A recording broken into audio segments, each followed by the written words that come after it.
goes.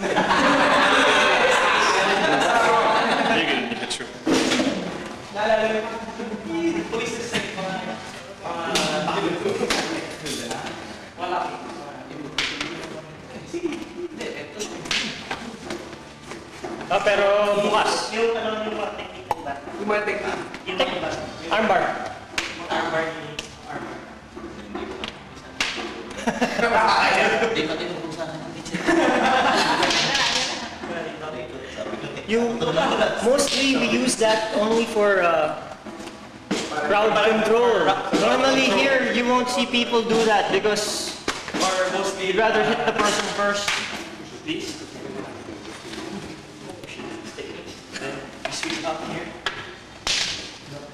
But usually we finish, we prefer finish. We really hit.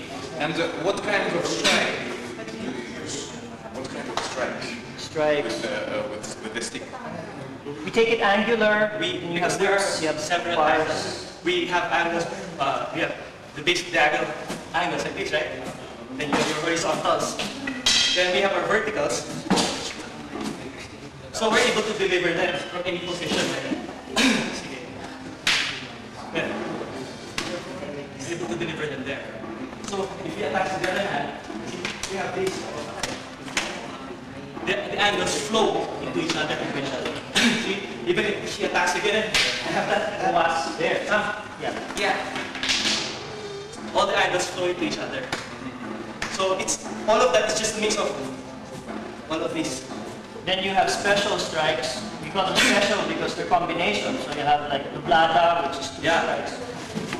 So It's the blood. that's dublada. So that's a dublada. They have the